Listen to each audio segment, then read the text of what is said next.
हरिनाम संकीर्तन की शिल प्रभुपाद की गौर प्रेमानंदे हरि हरि।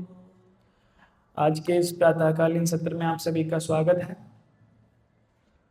अभी हमारा एक टॉपिक चल रहा है वैष्णव सदाचार और हम ट्राई करेंगे आज उसको कंप्लीट करने का। आज शायद लास्ट सत्र रहेगा उसका ये।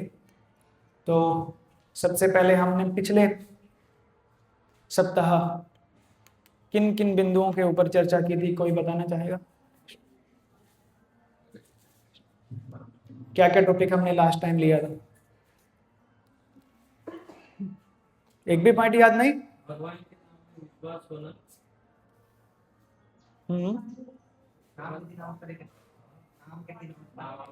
हाँ, नाम की 3 अवस्थाएं।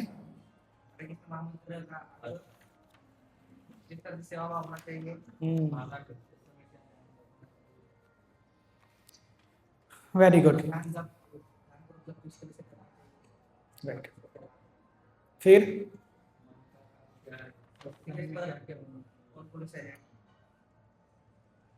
जब करने के समय हमें क्या बिल्कुल सावधानी किन बातों का स्मरण रखना है। हाँ, ज्ञान के साथ इस तरह से हमें अगर घमंड हो, ज्ञान क्या है, विज्ञान क्या है, इसके बारे में। फिर हमने एक ह्यूमिलिटी जो त्रिनादपि सुनी चेना उसके ऊपर चर्चा की थी। एनवायरनमेंट कैसा होना चाहिए उसके ऊपर चर्चा की थी। फिर एक पोस्चर कि जब माला करते हैं उस समय हमारी कमर सीधी रख के ऐसे बैठना चाहिए, ना कि ऐसे लेट के या खंबे के सहारे लेके या दीवार के सहारे लेके। इस तरह से माला नहीं करनी चाहिए। फिर बार बार मन को खींचने की बात की थी कि मन तो जाएगा, चंचल है, बार बार जाएगा वो माला करते हुए, तो उसको बार बार पकड़ के लेके आना पड़ेगा और वही हमारी तपस्या है। फिर हमने ये बात की थी कि जब जो है वो एक रेस नहीं है कि किसी तरह से मेरे को 16 खत्म करनी है, ऐसा मूड नहीं होना चाहिए। वो हमारा और भगवान का उस टाइम संबंध बन रहा होता है साथ में, और हमारी जीप पे आकर बैठे हुए होते हैं। तो ऐसा नहीं है कि भगा के उनको फटाफट छोड़ के आए घर पे, उस तरह का मूड नहीं होना चाहिए। फिर अगर माला करने में कुछ प्रॉब्लम हो रहा है तो उसका डिस्कशन करना चाहिए अपने सीनियर भक्तों के साथ कि प्रभु जी ये समस्या आ रही है, ताकि उसका कुछ आपको निवारण मिल सके। ऐसा नहीं है कि बस घसीटते रहना है उसी तरह से। फिर जब जो है बेस्ट कैसे है एसोसिएशन में, भक्तों के संग में जितना आके आप भक्ति करें, माला जप करेंगे या भक्ति करेंगे उतना ही अच्छा है। तो उसके लिए हमने बात की थी कि जो लोग जहाँ जिस एरिया में पास में रहते हैं तो साथ में मिलके एक एक दिन डिसाइड कर सकते हैं, आज उनके घर पे हम बैठ के जप करेंगे, आज उनके घर पे करेंगे। फिर जपा जो है वो मॉर्निंग में ही करना चाहिए, ब्रह्म मुहूर्त में करना चाहिए। फिर उसकी लाउडनेस के ऊपर बात की थी कि कितनी तेज बोलना चाहिए कि कम से कम आपके कानों तक तो आपका आवाज पहुंचनी चाहिए मंत्र बोलते समय। फिर हमने होली नेम या पास्ट टाइम क्या सोचना चाहिए उसके ऊपर चर्चा की थी। फिर ऑफेंसिव 10 नामापराध क्या होते हैं, 4 रेगुलेटिव प्रिंसिपल जो मुख्य बेसिक रिक्वायरमेंट है किसी भी भक्त को दीक्षा लेने के लिए, उनके ऊपर थोड़ी चर्चा की थी। और फिर एसोसिएशन ऑफ डिवोटीज और अभक्तों से दूर रहना चाहिए। ठीक है, उसके बाद अभी आता है सबसे महत्वपूर्ण अंग भक्ति में, रीडिंग। प्रतिदिन हमको श्रील प्रभुपाद की पुस्तकों का अध्ययन करना चाहिए। कितने भक्त ये नियमित रूप से करते हैं? कम है, बहुत कम है लोग। रीडिंग में तो सबका हाथ ऊपर होना चाहिए। आपकी चैंटिंग, आपकी भक्ति कितने ऊपर जाएगी वो रीडिंग के ऊपर निर्भर करती है। माला क्यों नहीं अच्छी होती है, फिलोसफिकल अंडरस्टैंडिंग क्यों नहीं है अभी तक क्लियर, भक्ति में से निकल जाते हैं, कारण क्या है? बुक्स ना पढ़ना।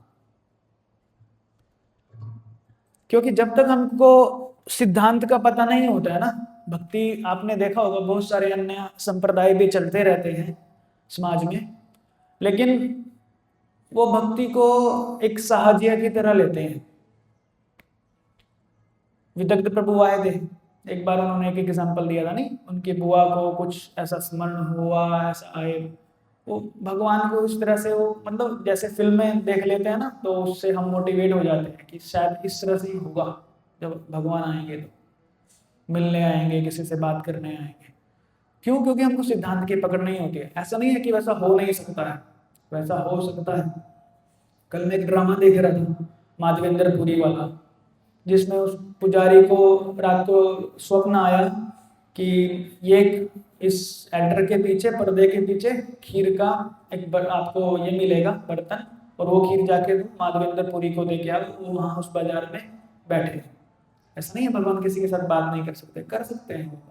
ऐसे आपने अनेकों कहानियां भी सुनी है। जगन्नाथ जी के प्राकट्य में भी ऐसे कई बार उसको इंद्रदेवन महाराज को स्वप्न आया, फिर ऐसे आप जानते ही हैं।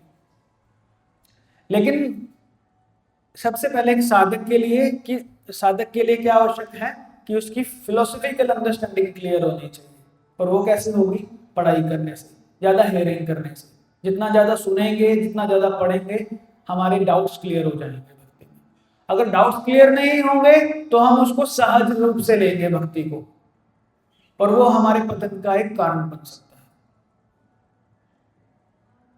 इसलिए आज से ही, कल से नहीं, आज से ही जो लोग नहीं पढ़ रहे हैं, कृपया करके समय निकालिए पढ़ाई के लिए।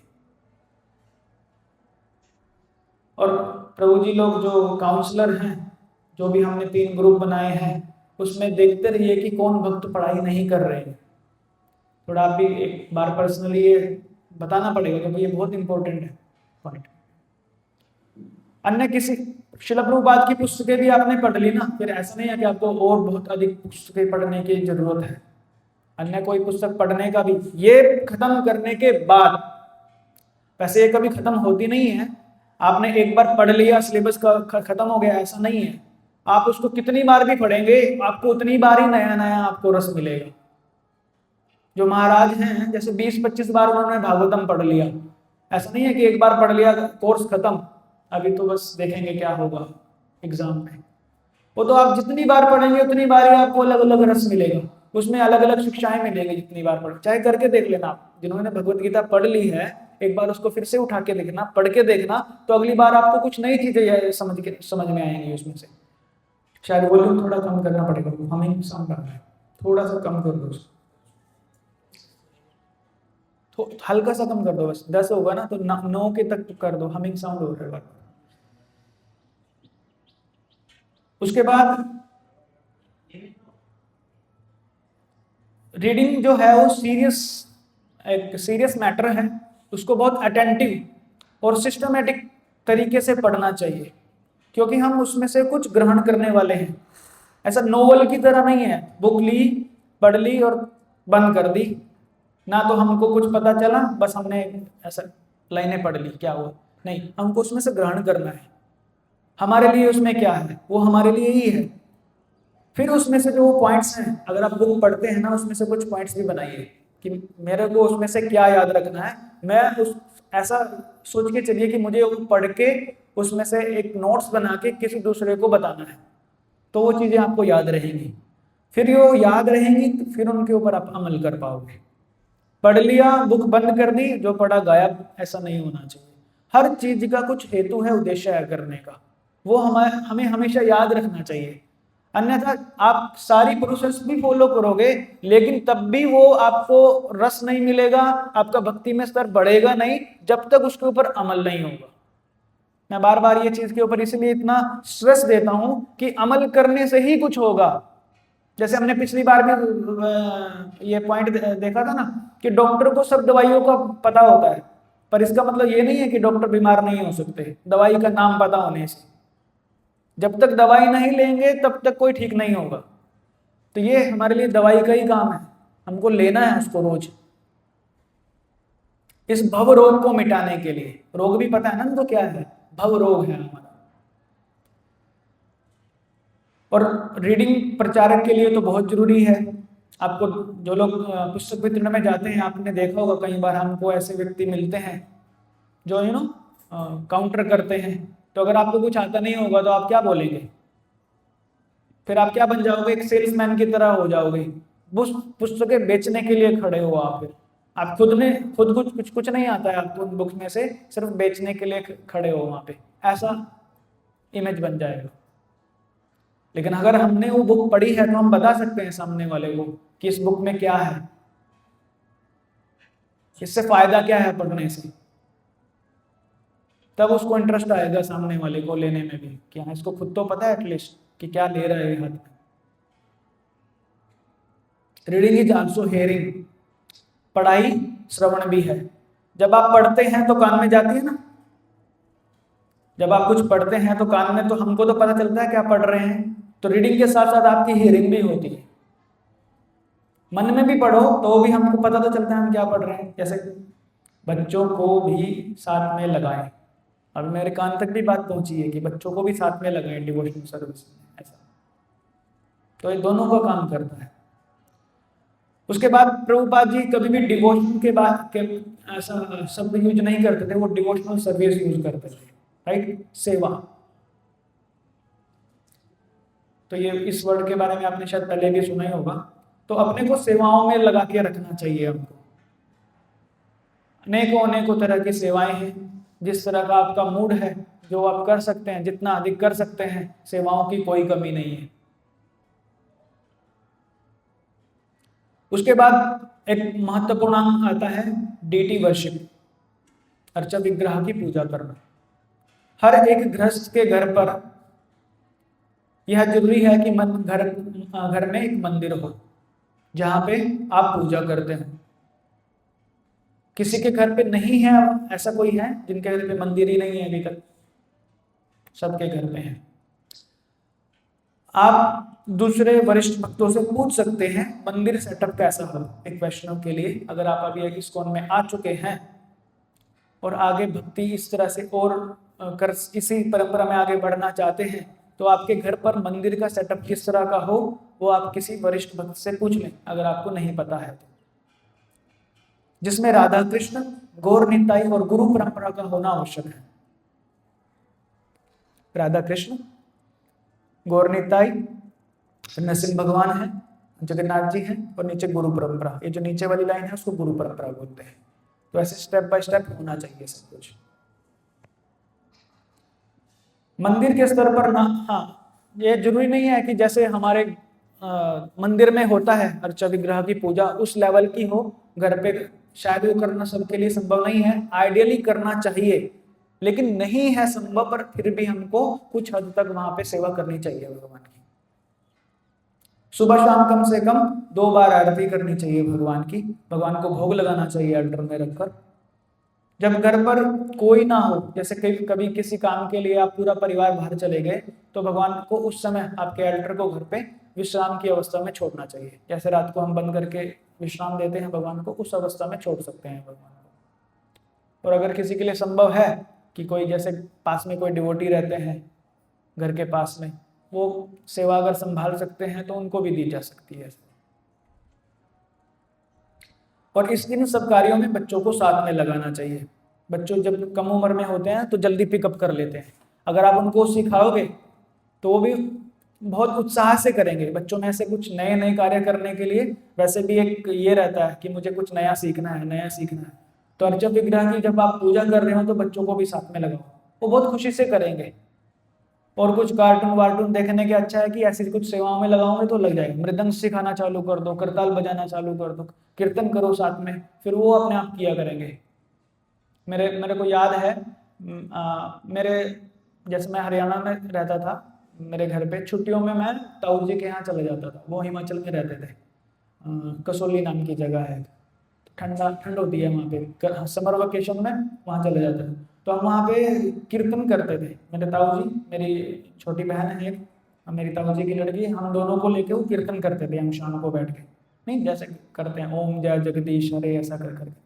तो रोज का हमारा पैटर्न था, अभी तक मुझे याद है। अब ये बात हो गई कम से कम 20-30 साल पहले की। तो बच्चे करते हैं, अगर आप साथ में बैठते हैं उनके तो वो सब करते हैं। ऐसा मत सोचिए वो नहीं करेंगे। और आपको उनको लगाएंगे तो आपके लिए सुगम हो जाएगा आगे भक्ति का मार्ग, आपके घर पे वातावरण बन जाएगा भक्ति में। फिर आप भगवान के श्रृंगार या कपड़े भी बना सकते हैं। भगवान के लिए कपड़े बनाना, जैसे श्रृंगार करना, वो भी बना सकते हैं, किसी में वो कला आती है। फिर तुलसी माता सबके घर पे होना चाहिए। एक वैष्णव के घर पे तुलसी देवी जरूर होनी चाहिए, जिनको धूप और पानी चाहिए। बस ऐसी जगह पे रखे जहाँ पे धूप भी आती हो पानी देना है आपको। और भगवान के चरणों में लगाना, तो सिर्फ भगवान के चरणों में रख सकते हैं, लेकिन वो विष्णु तत्व होने चाहिए। उनके चरणों में ही आप तुलसी दल अर्पित कर सकते हैं। और आपको वो तो पता ही है, भगवान तुलसी के बिना भोग तो अस्वीकार करते ही नहीं है। जो भी आप भगवान को अर्पण करते हैं उसमें तुलसी दल होना ही चाहिए, तुलसी का पत्ता रखा हुआ होना चाहिए। आपको पता है ना पर कि हमारे अल्टर में कौन विष्णु तत्व है और कौन नहीं है, किनके चरणों में आप रख सकते हैं, किनको में नहीं रख सकते हैं। राधा रानी के चरणों में रख सकते हैं? नहीं।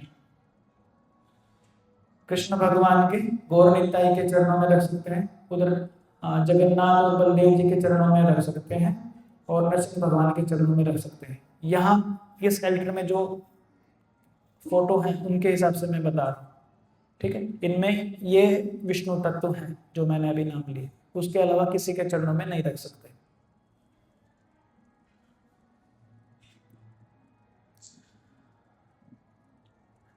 जब आप माला इत्यादि बनाते हैं भगवान के लिए, जैसे धागा लेते हैं, तो कहीं नहीं ऐसा करने की आदत होती है किसी को, उसमें से सुई में से धागा निकालने के लिए थूक ना लगा लें, ऐसा नहीं करना चाहिए जब आप भगवान के लिए बना रहे।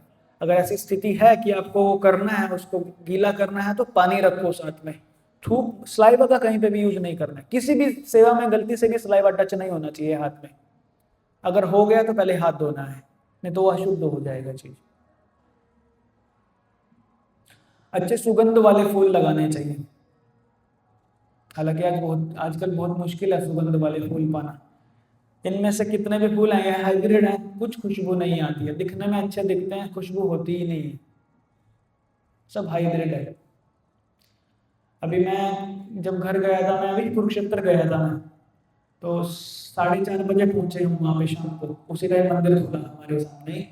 तो जब उन्होंने फूल अर्पण किए तो ज़्यादा डिवोटी नहीं था वहाँ पे, तो उन्होंने मेरे को ही दिए फूल कि आप प्रभुपाद जी को ऑफर करके आओ। तो प्रभुपाद जी को ऑफर करने के बाद, सबको देने के बाद, जब मैंने खुशबू ली तो उनमें से खुशबू आई। बाहर देखा कि उनका बगीचा है, उसमें फूल लगाए हुए हैं। तो आजकल जो फूल हैं जो अपने बगीचे में लगे हुए हैं उनमें ही खुशबू होती है, मार्केट वाले में तो खुशबू ही नहीं होती। तो अगर किसी का ऐसा घर है जहाँ पे फूल हो सकते हैं, लगा सकते हैं, नहीं ग्राउंड पे घर होता है, अभी फ्लैट्स में कहाँ लगाएंगे आप, गमले में भी दिक्कत ही है। उसके बाद तपस्या, ऑस्टेरिटी। हर एक भक्त के लिए कुछ तपस्याएं करना जरूरी है। अगर आप कृष्ण भक्ति में जो जो भक्ति के अंग हमको बताए गए हैं, तो आपकी तपस्या उसमें आ ही जाएगी। जैसे कि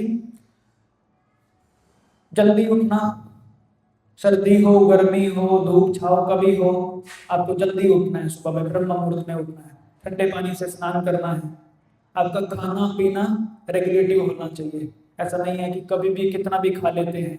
समय पर खाएं, समय पर सोएं, ये एक तपस्या है आज के जीवन में। किसके साथ संग करें, किसके साथ ना करें, उनका ध्यान रखें। बॉडीली कंफर्ट्स, बहुत लग्जरियस लाइफ ना जिए, और जितनी जरूरतें कम करके रखोगे उतनी आपकी साधना में आपको सहायता मिलेगी। जितने कंफर्ट्स बढ़ा दोगे आप बॉडीली, उतना ही आपको ये भक्ति करने में फिर प्रॉब्लम होगी। जैसे 4-5 दिन के लिए अगर समझो आपको भेज दिया कैंप में, और कैंप है वो नंदग्राम में जहाँ पे लाइट नहीं होने वाली है, तो बहुत दिक्कत हो जाएगी।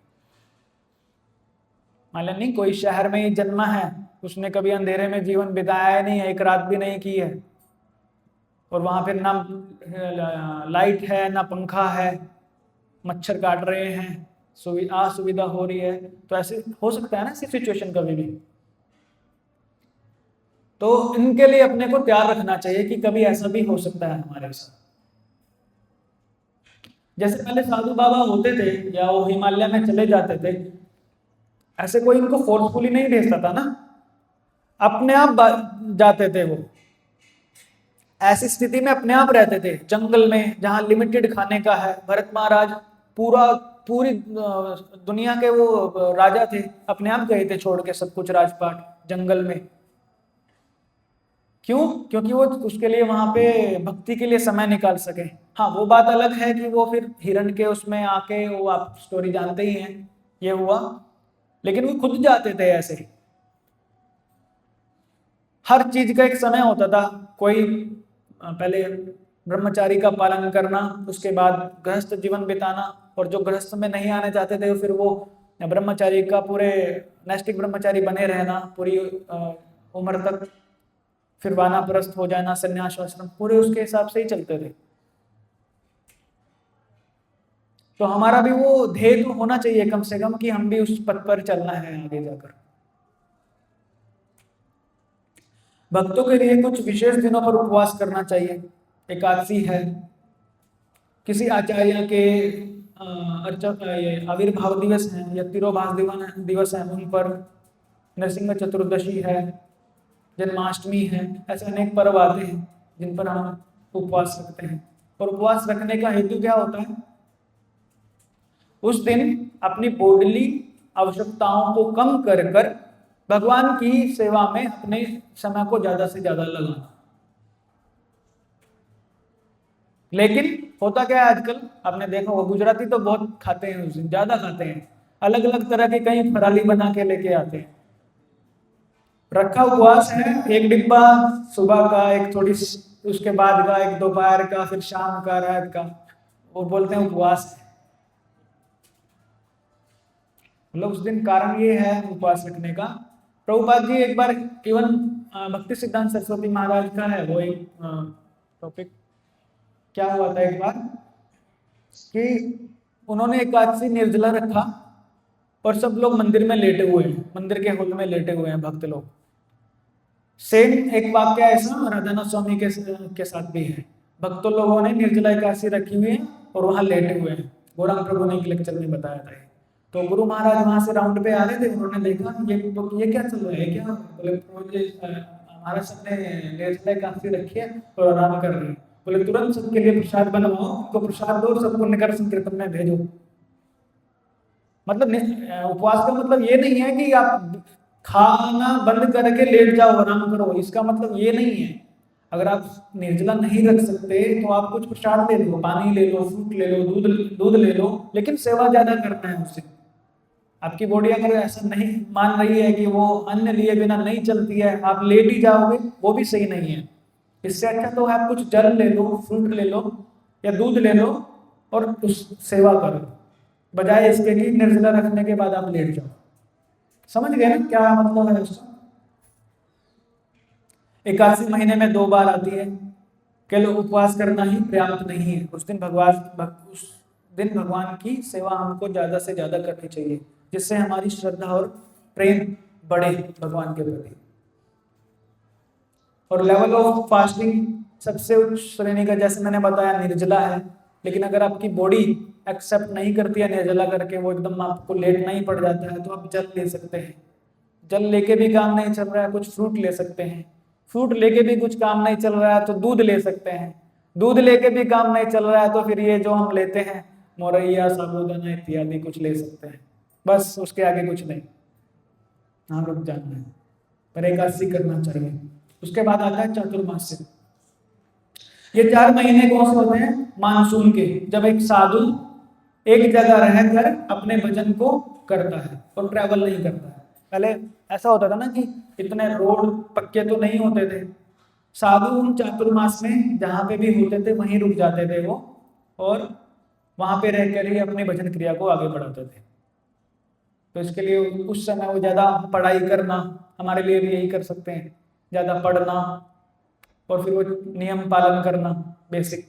4 महीने होते हैं, आषाढ़ का, भद्रपाद, अश्विन और कार्तिक। आषाढ़ में हरी पत्ती वाली सब्जियां नहीं खाते हैं, भद्रपाद में दही नहीं खाते हैं, फिर अश्विन में दूध नहीं लेते हैं और कार्तिक में उड़द की दाल नहीं लेते हैं। ये नियमों का जो पालन कर सकते हैं कर सकते हैं। और आपने देखा होगा बहुत सारे भक्त एक ही बार प्रसाद लेते हैं पूरे दिन में। अगर किसी के लिए वो संभव है तो वो तपस्या भी कर सकते हैं। पर ये सब करने का हेतु यही है कि भगवान के लिए हम ज्यादा सेवा करें उस समय बचाकर। सबका केंद्र यही है, हमारा भगवान के प्रति श्रद्धा और प्रेम बढ़े। फिर उसके उपरांत आता है हमारे लिए भक्ति में क्या फेवरेबल है और क्या अनफेवरेबल है। तो हमने इसके बारे में पहले भी चर्चा की है, राइट, किया ना, नेक्टर ऑफ इंस्ट्रक्शन में, उपदेशामृत में 2 श्लोक हैं, श्लोक संख्या 2 और 3। कौन सा है 2 और 3 श्लोक संख्या? अत्याहार प्रयासश्च निर्जलमान, है ना, ये 2 श्लोक संख्या 2। और ये तो है अनफेवरेबल के लिए, और फेवरेबल के लिए उत्साह निश्चय, भूल जाते हैं ना, भूलते क्यों हैं? उत्साह निश्चय धैर्य। तो क्या है वो 6 अंग, कोई बताना चाहेगा? चलो श्लोक नहीं आता है तो 6 अंग क्या है जो भक्ति में नहीं करने चाहिए? उपदेशामृत। अत्याहार, ज्यादा खाना या ज्यादा इकट्ठा नहीं करना चाहिए। उसके उपरांत प्रजल्प, तीसरा है वैसे प्रजल्पा, जरूरत से ज्यादा प्रयास करना किसी का, अत्याहार प्रयास, दूसरा प्रयास है ना, किसी भी भौतिक वस्तु के लिए, चीज के लिए बहुत अधिक प्रयास करना। फिर तीसरा है प्रजल्प, और फिर नियमाग्रह, नियमों का पालन करना जो हमको भक्ति में बताए हुए हैं, जिससे भक्ति क्रियाएं दिखावे मात्र के लिए ना हो। ऐसा थोड़ी है कोई कंपटीशन है कौन अच्छा दिखाएगा भक्ति, वो तो परमात्मा सबके अंदर है, वो देख रहे हैं आपकी भक्ति का स्तर क्या है। तो आप सबको चीट कर सकते हो, भगवान को चीट नहीं कर सकते। किसी को कोई गलत फहमी हो इस तरह की कि मैं दूसरों को दिखा के बहुत बड़ा महान भक्त बन जाऊंगा, लेकिन भगवान परमात्मा रूप तो सबके अंदर ही है, वो तो देख रहे हैं किसका क्या स्तर है। तो उनको चीट करने जाओगे तो खुद चीट हो जाओगे।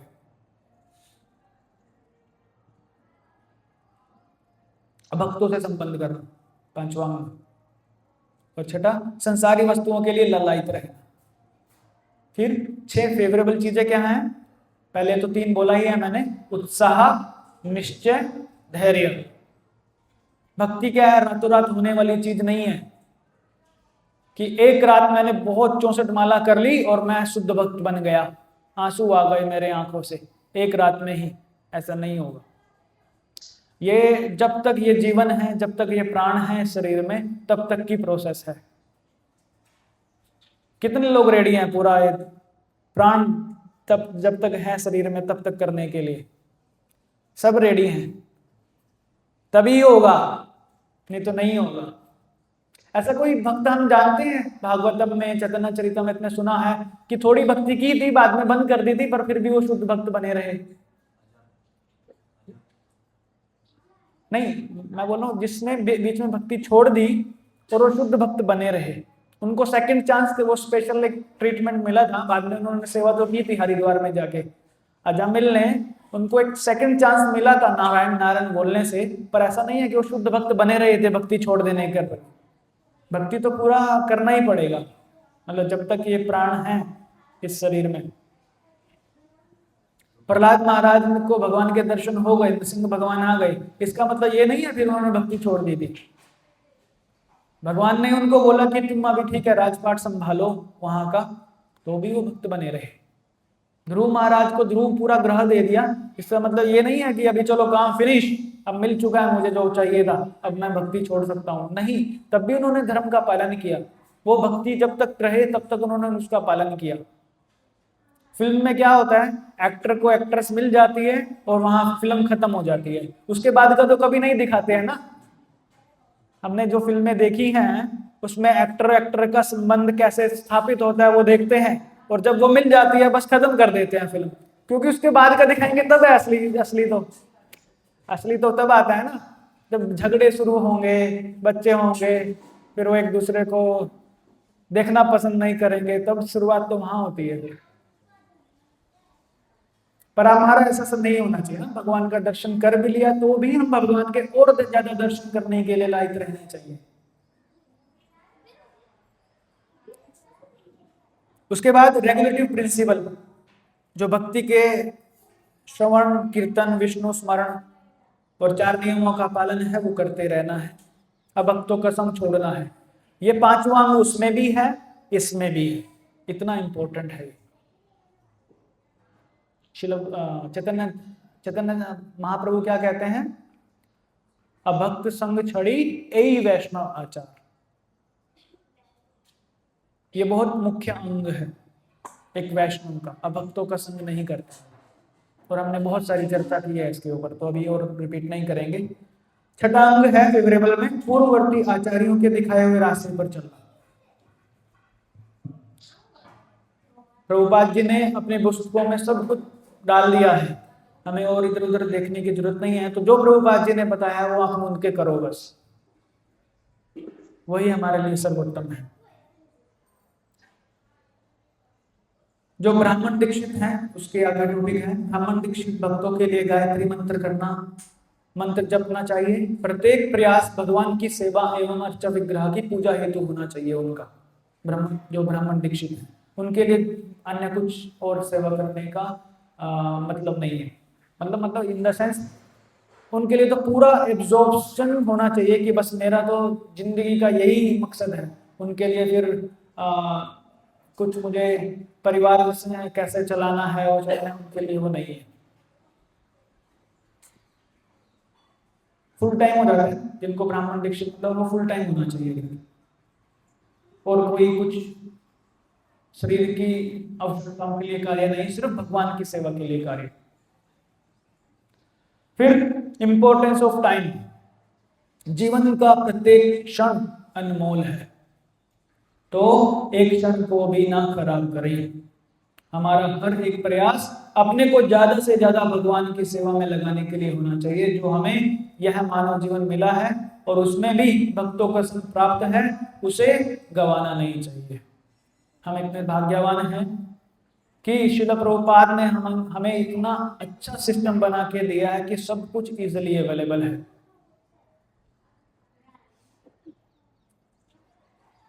सुनने को है, करने को है, नाचने को है, बढ़िया प्रसाद है, बढ़िया पढ़ने को है, सब कुछ दिया है प्रभुपाद ने, पर हमको आसानी से मिल गया है। श्रील प्रभुपाद ने जब ये संघर्ष चालू किया था, ये मिशन चालू किया था, तब इतनी सुविधाएं नहीं थी उनको। उनके जो शिष्य हैं उनको भी इतनी सुविधाएं नहीं मिली, क्योंकि उस टाइम इस्कॉन डेवलपिंग स्टेज में था। जब आप घर बना रहे होते हैं ना, उस टाइम तो सब जगह रेती, ईंटे, लोहा फैला हुआ होता है।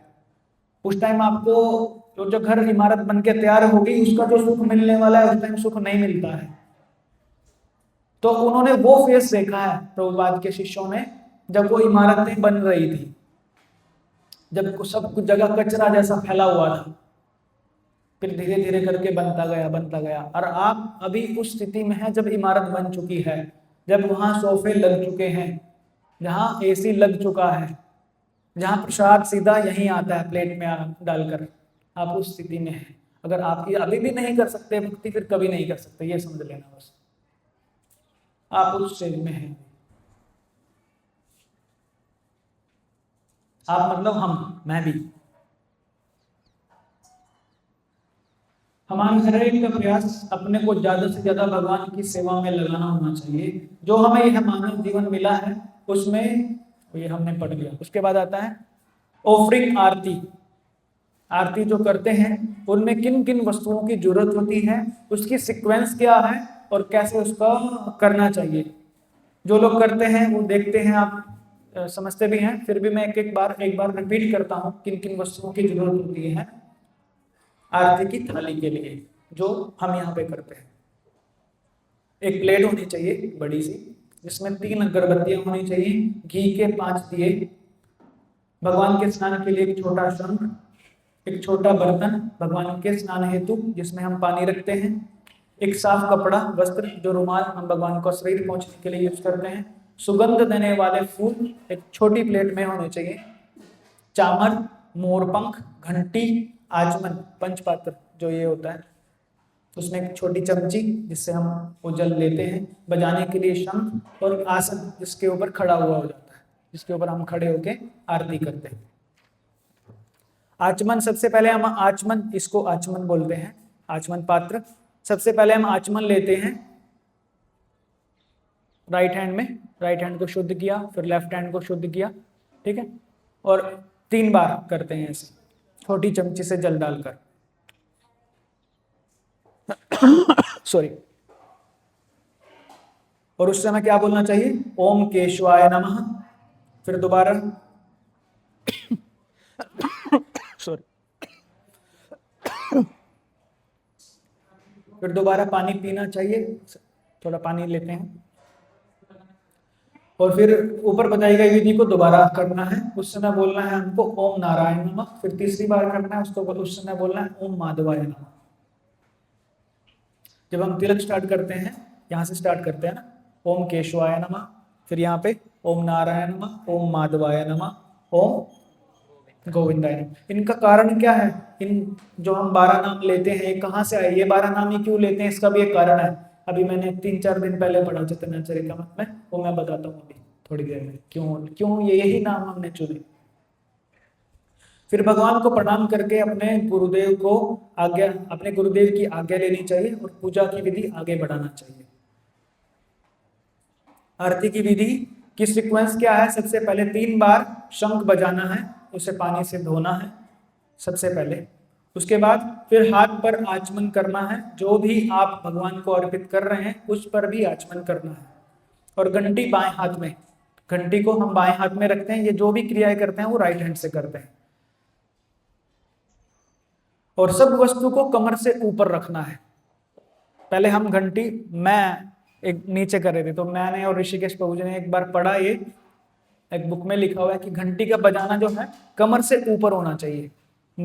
ऐसे नहीं करना चाहिए, नहीं ऐसे ऐसे नहीं, कमर से ऊपर होनी चाहिए। फिर भगवान को ऑफर करने से पूर्व 3 बार गुरु महाराज को और 1 बार श्रील प्रभुपाद जी की परमिशन लेनी चाहिए। जो दीक्षित भक्त हैं सबसे पहले अपने गुरु से, इसलिए हम गुरु की छोटी फोटो साथ में रखते हैं वहां पे जब हम आरती करते हैं। पहले अपने गुरु महाराज से हम परमिशन लेते हैं कि मैं ये आरती करने की परमिशन दीजिए। फिर हम श्रील प्रभुपाद जी से परमिशन लेते हैं और फिर हम हर वस्तु को भगवान के मुख्य अर्चा विग्रह पर अर्पित करते हैं। जो भी फोटो है, जो भी, जैसे हर एक डेटी का अलग अलग नाम है। हमारे यहाँ पे जो मंदिर में है श्री श्री राधा श्याम सुंदर है, कहीं पे आप जाएंगे तो श्री श्री कुंज बिहारी मिलेंगे, वृंदावन चंद्र मिलेंगे, है ना। ऐसे अलग अलग डेटीज के नाम हैं, तो सबसे पहले फिर उनको ऑफर करना है। फिर हर वस्तु को भगवान के मूर्चा से लेकर फिर कम से कम 3 बार, और अंत में जो वैष्णव है उनको ये करने, जैसे हम क्या करते हैं, पहले भगवान के ये कर दिया, फिर उनसे नीचे वाले स्तर पे सबसे पहले ऊपर वाली लाइन में, फिर नीचे वाली में जगन्नाथ बलदेव सुभद्रा, फिर गौर निताई, फिर नरसिंह भगवान। फिर जैसे अगर किसी के अल्टर में तुलसी है रखी हुई तो उसके बाद फिर तुलसी को भी ऑफरिंग करना है। उसके बाद फिर गुरु परंपरा, षट गोस्वामी, और उसके बाद उधर से चल के वापिस प्रभुपाद की तरफ, उधर से इधर, मतलब राइट टू लेफ्ट आ रहे हैं, है ना, राइट टू लेफ्ट आ रहे हैं। फिर बाद में लास्ट में अपना गुरु महाराज को देना है। फिर जो भी वैष्णव है वहां पे उनको भी देना है। हाँ, लास्ट में इस बात का ध्यान रखना है कि जो आपने गुरु महाराज को दिया ऑफरिंग और वैष्णवों को दिया, वो कमर से ऊपर ही देना है। ऑफरिंग कमर से ऊपर ही देना है, कमर से नीचे नहीं। जैसे हम भगवान के तो चरणों में भी करेंगे हम ऑफरिंग, लेकिन वैष्णवों के और गुरु के वेस्ट के ऊपर ही करना है। ठीक है।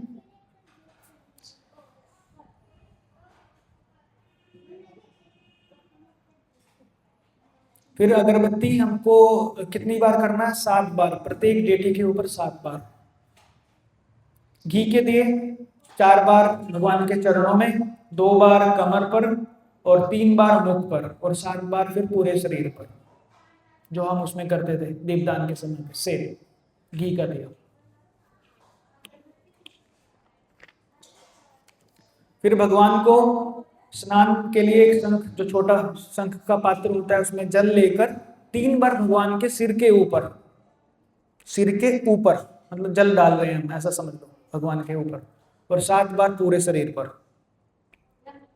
फिर 7 उसके बाद जल स्नान करवाने के बाद 7 बार कपड़ा भगवान के शरीर को पहुंचना है।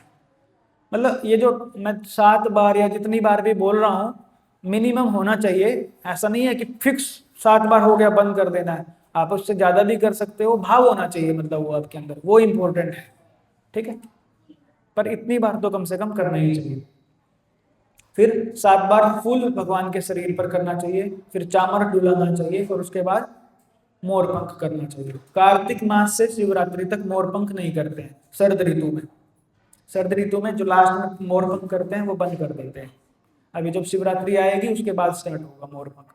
अभी शरद ऋतु चल रही है, अभी बंद कर देंगे मोरपंख। और प्रत्येक वस्तु को अर्पित करते समय घंटी तो बजती रहनी चाहिए लेफ्ट हैंड। महत्वपूर्ण वस्तु, कोई भी वस्तु वैष्णव या गुरु को अर्पित करते समय कमर से नीचे नहीं दिखानी चाहिए, जो मैंने अभी आपको बताया। उन्हें महाप्रसाद के तौर पर 3 बार मुख पर दिखाना चाहिए। फिर अंत में 3 बार फिर से शंख बजाना है और शंख को धोकर रख देना है।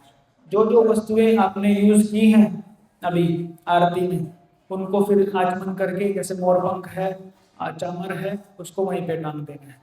हाँ, आरती करते समय एक चीज और ध्यान रखनी है, जो प्लेट आप रखी है, जैसे आप टेबल पे रखी है, जो जो वस्तु आपने यूज कर ली है, फॉर एग्जाम्पल मैंने अगरबत्ती कर ली, वो ले गए, फिर दिया दिखाने के लिए ले गए, उसके बाद मैंने पात्र लिया जिससे मैं भगवान को स्नान करवा रहा हूँ और जिसमें वो वापस डाल रहा हूँ, तो वो जो पात्र है वो फिर थाली के अंदर नहीं होना चाहिए, वो थाली से बाहर रखना है, उसमें वो वापस लेके आना है। फिर आपने कपड़ा लिया भगवान को साफ करने के लिए, कपड़ा यूज कर लिया, तो वो थाली के अंदर नहीं होना चाहिए, वो बाहर रखना चाहिए, जब तक सब चीजें उसमें रखी हुई हैं खत्म नहीं हो जाती हैं।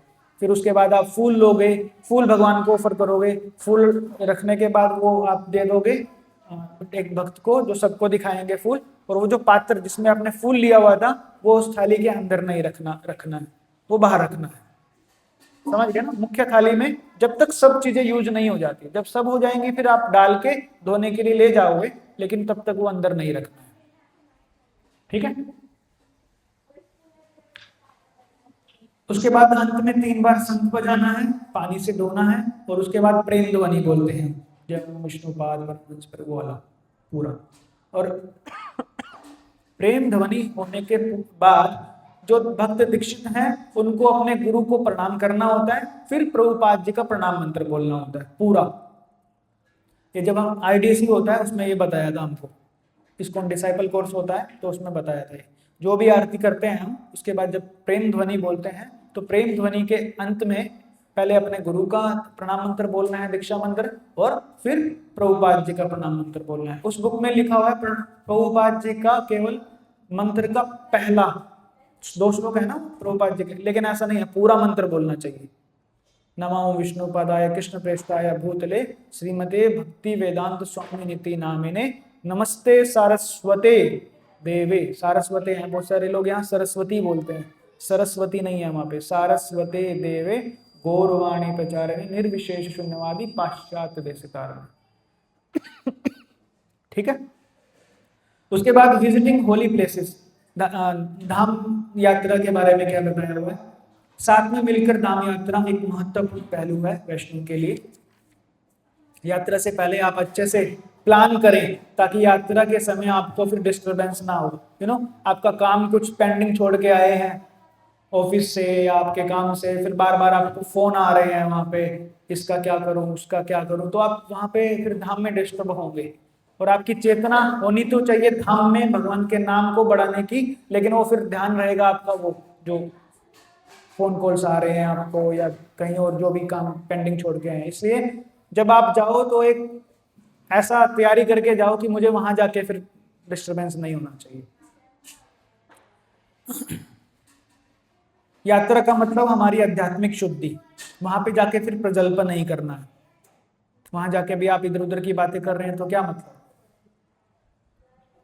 और उच्च कोटि का आचरण करना है, उच्च कोटि का आचरण। अभी मैं गया था अभी गोवर्धन, मथुरा और वृंदावन, वहां पे कई मंदिरों में वो लाउड स्पीकर पे वो बोल रहे थे कि आप अभी धाम में हैं तो आपका आचरण उच्च कोटि का होना चाहिए। नहीं, कुछ लोग वहां जाके भी कुछ फालतू की चीजें करते हैं। तो कहीं राधा कुंड पे भी वो माइक चलाया हुआ था, कोई बोल रहे थे, कोई भक्त, कि आप राधा कुंड पे हैं तो आपके आचरण को उच्च कोटि का रखें। तो हमारे लिए बताने की जरूरत नहीं होनी चाहिए कि वैष्णव के लिए उसका आचरण हमेशा ही उच्च कोटि का होना चाहिए। केवल कृष्ण कथा एवं पवित्र नामों का कीर्तन, ये होना चाहिए बस धामों में आपका मुख्य उद्देश्य।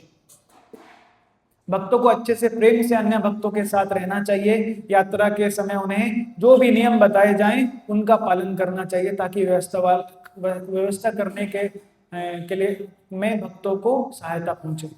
ऐसा नहीं है, बताया है कि हमको आधे घंटे के लिए कोई विजिटिंग प्लेस पे जाना है, जैसे वहां अलग अलग जगहों पे जाएंगे आप, एक में बोल दिया कि यहाँ से हम आधे घंटे के बाद प्रस्थान करेंगे आप गायब हो गए, वहां से आप कहीं और निकल गए, और जो भी व्यवस्था कर रहे हैं फिर वो आपको ढूंढ रहे हैं, फोन कर रहे हैं, प्रभु जी कहाँ हो, हमको गाड़ी को आगे बढ़ाना है। इस तरह का नहीं होना चाहिए। जो जितना आपको बताया गया है उसका पालन करना चाहिए। फिर आराम करने का कभी समय मिलता है तो कि आपको बोल दिया कि भाई 1 घंटे के बाद हम सब यहीं मिलेंगे, फिर कोई 1.5 घंटे बाद आ रहा है, कोई 2 घंटे बाद आ रहा है, तो सब डिस्टर्ब हो जाता है फिर प्लान। वैसा नहीं करना चाहिए। यात्रा के समय थोड़ी तपस्या हो जाए या असुविधा हो जाए तो इसके लिए तैयार रहना चाहिए। फिर सीधा कंप्लेन मोड में नहीं आ जाना चाहिए, इतनी गर्मी थी वहां पे, पानी भी नहीं मिला। जो गद्दा था वो उतना मोटा नहीं था जितना होना चाहिए था सोने के लिए। यात्रा मतलब तपस्या, मैंने पहले भी बताया, और उस समय हम उसके लिए तैयार होना चाहिए। थोड़ी असुविधा हो सकती है, बॉडीली कंफर्ट से हमको बाहर आना है, वही उद्देश्य है। यात्रा का पहले से ही अनाउंसमेंट हो जाता है तो हमको एंड मोमेंट पे जाके नहीं बोलना चाहिए प्रभु जी मैं भी जाना चाहता हूँ, लास्ट दिन जाके बता रहे हैं। कभी यात्रा निकालते हैं तो 2-2 3-3 महीने पहले ही पता चल जाता है, मैसेज आ जाता है, फिर भी लास्ट दिन का इंतजार करेंगे कि अब बताऊंगा। अभी कहाँ से लेके आएंगे टिकट आपके लिए? ट्रेन तो इस्कॉन वालों की नहीं है ना, कहीं दूर जाते हैं पहले से ही समय पर बता दो ताकि व्यवस्था अच्छे से कर पाए। फिर वो उनको लास्ट मोमेंट पे उनको भी ये फोन कर उसको फोन कर ट्राई करते हैं, ये करते हैं वो करते हैं, बहुत सारे एफर्ट, छोटी सी वस्तु के लिए बहुत सारा ये काम बढ़ जाता है। भक्तों के संग ही रहना चाहिए। कुछ कुछ भक्त जाते तो हैं यात्रा में, वहां से वो अपनी प्लानिंग कर लेते हैं, किसी को साथ में लिया और वहां से आगे कहीं निकल गए, यार इसके पास तो एक जगह और है बढ़िया देखने की, चलो वहां चलते हैं। और फिर वो व्यवस्था करने वाले आपको ढूंढ रहे हैं, कहाँ गए प्रभु जी, कहाँ गए प्रभु जी। प्रभु जी ने जाते स्विच ऑफ कर लिया मोबाइल भी, तो उनके तो 2-3 घंटे उसी में खराब हो गए कि ये ढूंढने के लिए कि कहाँ निकल गए प्रभु जी। तो ऐसा नहीं करना चाहिए। इन सब चीजों का मतलब महत्वपूर्ण है, ये कोई ये नहीं है जो व्यवस्था करता है उनको सिर्फ उसके लिए आप नहीं हो, उसके लिए वो 50-60 लोग और भी होंगे उनके साथ, इनको सबको ध्यान रखना है। आपकी वजह से वो 60 लोग और परेशान होंगे, वो अच्छा नहीं है। यात्रा में मदद के लिए हमेशा तैयार रहना चाहिए। यात्रा में कुछ किसी को हो गया, इमरजेंसी हो गई, तो उसके लिए भी हमको तैयार रहना चाहिए, क्योंकि वहां पे और कोई नहीं है, आप ही हो उनके लिए मदद करने के लिए। बाहर का खाना पीना नहीं चाहिए। ऑब्वियसली इस्कॉन में ट्राई करते हैं हम कि जहाँ पे भी लेके जाएं वहां पे प्रसाद की व्यवस्था पहले से ही करके जाते हैं, लेकिन कभी भगवान की इच्छा से कोई ऊपर नीचे हो गया और एक टाइम आपको अगर भोजन नहीं मिला तो ऐसा नहीं कि मर गए, एक टाइम में ही बाहर खाना चालू कर दिया। फ्रूट ले सकते हैं, फ्रूट तो मिल जाते हैं, पानी दूध इत्यादि ले सकते हैं। उसके बाद धाम में होने वाले अपराध, क्या क्या अपराध हो सकते हैं धाम में? गुरु के प्रति अपराध जो उन्हें धाम के बारे में बता रहे हैं, इनसे बचना चाहिए। कोई आपको उनके धाम के बारे में बता रहे हैं, इसको थोड़ी पता है, मेरे को इससे ज्यादा पता है,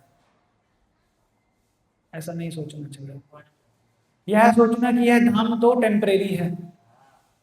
किसी भी धाम वासी के प्रति हिंसा करना या वहां आने वाले भक्तों के प्रति हिंसा करना या ये सोचना कि ये तो साधारण लोग हैं, ये एक प्रॉब्लम है। पर ये प्रॉब्लम मिलती है क्यों? क्योंकि वहां जहां भी जाते हैं वो पैसे मांगने वाले आ जाते हैं तुरंत, या कुछ कुछ मंदिरों में तो पीछे आके मंत्र पढ़ना चालू कर देते हैं, हाँ ये डालो यहाँ पे, ये डालो, फिर बोलेंगे इतने रुपए रख दो यहाँ पे। ऐसे मिलेंगे, पर ठीक है उनसे अभी वो स्थिति है, पर ऐसा नहीं है कि उनके साथ लड़ने लग गए आप। आपकी इच्छा है उनको दो, कुछ नहीं इच्छा है तो हरे कृष्ण बोल के आगे बढ़ो, पर लड़ना नहीं है। धाम में रहते हुए मंडेन एक्टिविटीज करना, संसारी वस्तुएं ही करना वहां जाके भी। धाम में रहकर पूजा करवाना या जप के नाम पर पैसे कमाना, ये उनके लिए है। पूजा करवा देता हूं मैं आपकी VIP, सीधा अंदर लेके जाऊंगा, इसके नाम पर पैसे ठगना लोगों से, वो गलत है। यह सोचना कि कोई धाम किसी देश में पड़ता है और यह सोचना कि भगवान का धाम भी किसी देवी देवता के से कनेक्टेड जगह भी धाम है। इसका मतलब कोई धाम जरूरी ऐसा भी हो सकता है कि पाकिस्तान में हो, तो पाकिस्तान से हम हेट करते हैं तो उस जगह से भी हेट करेंगे, ऐसा नहीं सोचना चाहिए। क्योंकि बांग्लादेश में भी काफी धाम हैं, क्योंकि वो गौड़िया देश से जुड़ा हुआ है ना वो, तो वहां पे भी बहुत सारी जगहें हैं ऐसी। लेकिन बांग्लादेश को हम क्या समझते हैं आप जानते हैं, तो इसके लिए ऐसा नहीं सोचना चाहिए उन धाम के बारे में। और जो देवी देवताओं के कहीं पे कुछ नहीं प्रचलित हो जाती हैं जगहें, उनको भी धाम सोचना वो भी गलत है। जैसे शिरडी हो गया, शिरडी बहुत फेमस है, मुझे नहीं लगता वहाँ शिरडी बाबा के अलावा कोई और उसकी वजह से किसी कोई जानता है शिरडी को। तो ऐसी जगह को भी धाम सोच लेना वो भी गलत है, धाम नहीं है वो। जहाँ भगवान रहते हैं, विष्णु रहते हैं, उनके मंदिर हैं, वो धाम होता है।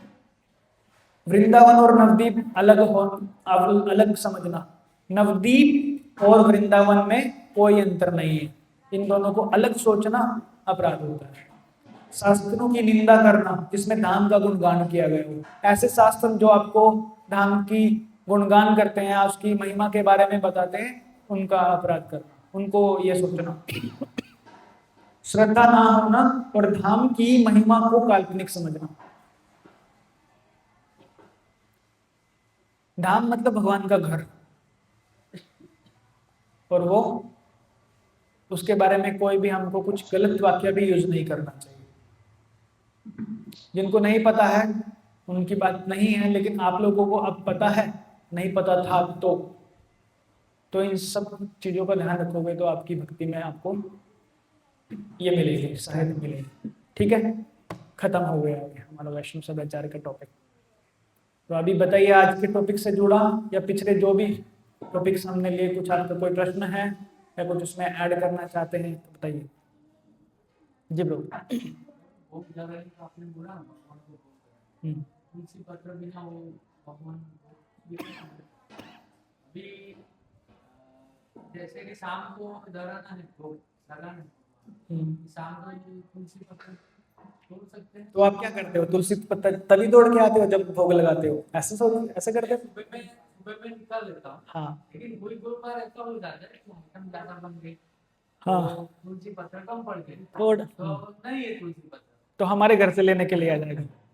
हम ऐसे ही करते हैं, मैं और वीर कृष्ण बाबू कभी कभी हमारे घर पे खत्म हो जाते हैं और श्राद्ध हो गई, ऐसी स्थिति है, तो मैं उनके घर पे जाता हूँ लेने के लिए। अभी जितेंद्र प्रभु हैं, उनके घर से भी ऐसा होता है। तो अपने पड़ोसी वालों को भक्त बना लो, ये प्रॉब्लम सॉल्व हो जाएगी। उसमें वही है प्रभु, उसमें और कुछ नहीं कर सकते हैं। प्लानिंग थोड़ा सा कि अभी शाम के लिए है क्या, दोपहर में ही देखना, मतलब बस। और क्या बोलते हैं, हमारा डिसिप्लिन ही चाहिए उसमें, और तो क्या बोल सकते हैं। और आप नेक्स्ट उसका अगला मैंने आपको बता ही दिया, आप वहाँ से आ जाइए। कोमल माता जी भी आपके घर के वहाँ पे, उनके घर से ले आओ, या फिर आपके घर वालों, घर के बाजू वालों को भक्त बनाओ। सबके घर में फिर तुलसी पत्ते रहेंगे। लेकिन तोड़ना, हाँ, तोड़ना नहीं चाहिए, शाम के बाद नहीं तोड़ना चाहिए। सबसे सही समय जो है तुलसी दल तोड़ने का, वो जब ब्रह्म मुहूर्त से धूप निकलने वाली होती है ना, वो सबसे सही समय है तुलसी दल तोड़ने का। पूरा दिन निकल जाता है तब भी नहीं तोड़ना चाहिए, अगर संभव है तो। लेकिन अगर देखो, हम तुलसी किसके लिए तोड़ रहे हैं, चाय में डालने के लिए नहीं तोड़ रहे हैं, वो क्लियर है। हम किसके लिए कर रहे हैं, भगवान को। और तुलसी महारानी तो चाहती है भगवान की सेवा के लिए। तो कभी ऐसी स्थिति है भी, एक चीज और होती है, जिनके घर पे कई सारी तुलसी होती है ना, तो एक आध दो पत्ते नीचे भी गिर गए होते हैं गमले में, तो वहां से भी ले सकते हैं। सूखा पत्ता भी चलता है, ऐसा नहीं। हाँ, ऐसा नहीं है कि आपको फ्रेश तोड़ के ही लगाना है, कभी ऐसी स्थिति है तो कर सकते हैं यूज। और अपना उनका ये क्वेश्चन ऐसा था ना कि कम बड़े पत्ते, अभी कभी कभी नहीं रहते हैं, तोड़ के एक में से दो कर लो फिर, नहीं ये पत्ता पूरी थाली में रख के भी कर सकते हैं, या फिर एक में से कहीं कर सकते हैं। क्यों निमेश बाबू? अगर कभी ऐसी स्थिति है, एक पत्ता भी है आपके पास, उसमें से छोटे छोटे पत्ते करके दे रख दो। अब ऐसा ये जो मैं बोल रहा हूँ उसको जर्नलाइज नहीं करना चाहिए। फिर यही हम तो एक ही पत्ता रखते हैं अभी, बस उसमें से ही सब करते हैं, वो भी नहीं करना चाहिए। हाँ, है ना, केस में ऐसे कभी इमरजेंसी है तब करना चाहिए वैसा, नहीं तो हर एक व्यंजन के ऊपर एक। जैसे आपने गुलाब जामुन बनाई है तो गुलाब जामुन में एक, रोटी बनाई है तो रोटी में एक, चावल में एक, सब्जी में एक, दाल में एक, ऐसा। हाँ, मंजरी हाँ रखते हैं वो भी कुछ लोग। हाँ, कर सकते हैं माता जी वो। मंजरी वो जो ऊपर आती है ना, जिससे वो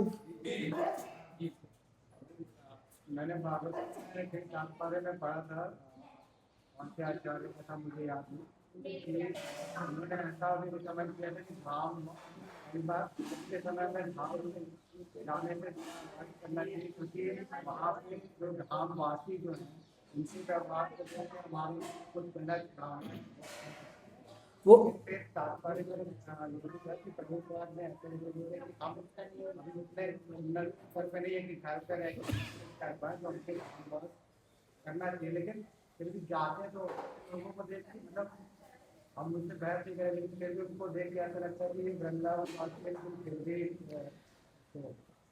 हमने ये पॉइंट चर्चा कर ली, इसके ऊपर कई लेक्चर भी हैं। बात ये है कि हमारा वो स्तर नहीं है अभी भी हम वहाँ पे वो सूअर घूमते हुए दिखेंगे, कुत्ते घूमते हुए दिखेंगे, वृंदावन में हमको कचरा दिखेगा, सब जगह से स्मेल आ रही थी। अभी मैं गया था अभी, तो वहाँ पे मैंने देखा वृंदावन था या हाँ वृंदावन ही था, वृंदावन नहीं, नाथ द्वारा था, नाथ द्वारा। अभी नाथ द्वारा में जहाँ आप अंदर घुसते हैं ना, उसके साइड में ही उन्होंने वो महिलाओं के लिए और पुरुषों के लिए टॉयलेट बनाया हुआ है। इतनी भयंकर बदबू आ रही है उसमें से।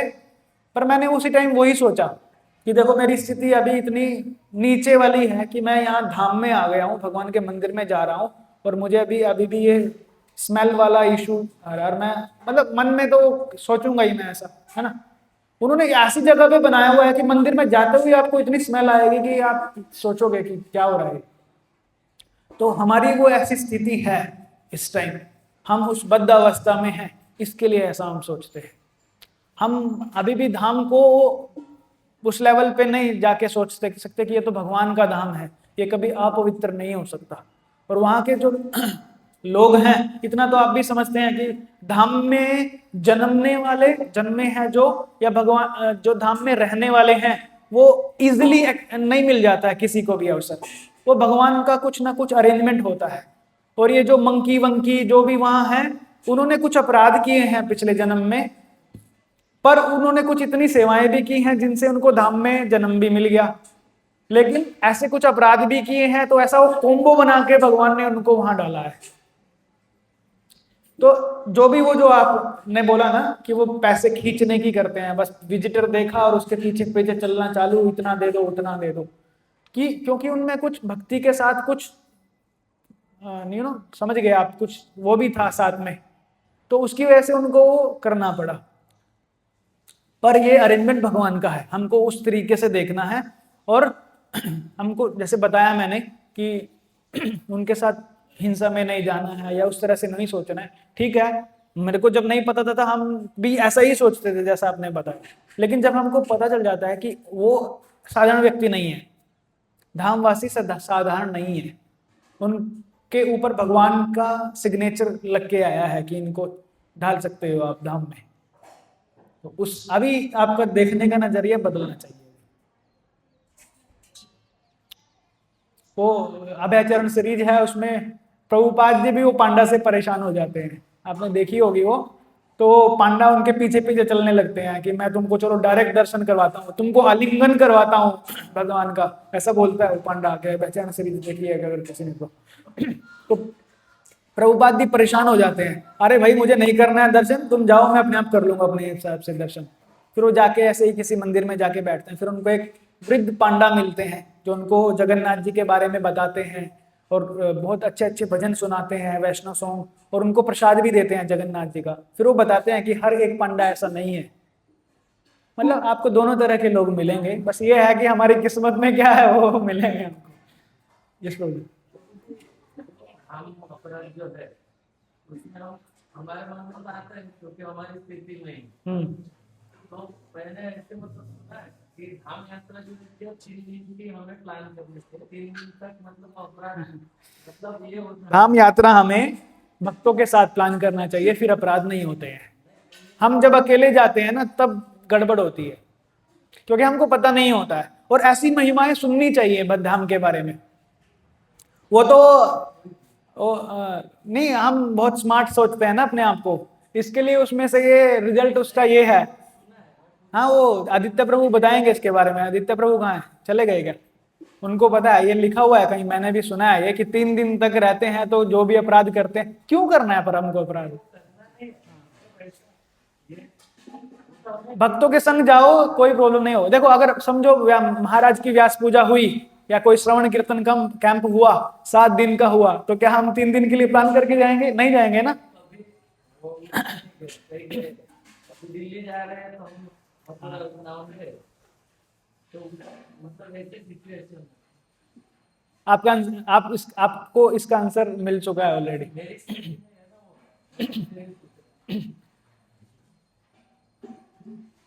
द्वादशी के दिन जुबान नहीं तोड़ना। हाँ, द्वादशी के दिन जल और तुलसी पत्ता नहीं तोड़ना चाहिए। एकादशी के दिन दे सकते हैं, जल पत्ता भी ले सकते हैं। द्वादशी के दिन एक बार, हाँ आज के दिन नहीं देना चाहिए। मैंने एक बार सेवा विलास प्रभु जी से पूछा था, उन्होंने मुझे बताया था। यानी तुलसी पत्र आज के दिन तो कल प्लान करके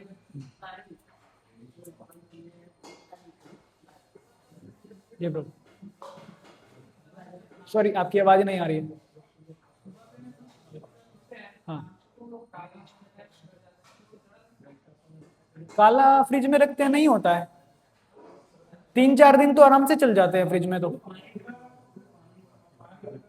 आप अगर धूप में बाहर रख दोगे फिर शायद काला हो सकता है वो। पानी के साथ, हाँ सूखा पत्ता रखना है आपको डिब्बी में सूखा पत्ता रखना है। और फ्रिज में रखते हैं तो मुझे लग रहा है 3-4 दिन तो चल जाते हैं, कुछ प्रॉब्लम नहीं होती है। हाँ हाँ हाँ, बंद होना चाहिए मतलब, बस ये।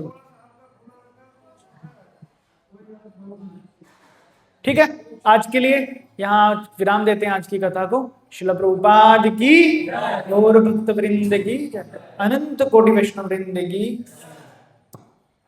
वांछा कल्पतरुभ्यश्च कृपा सिंधुभ्यश्च पतितं पावनेभ्यो वैष्णवेभ्यो नमो नमः।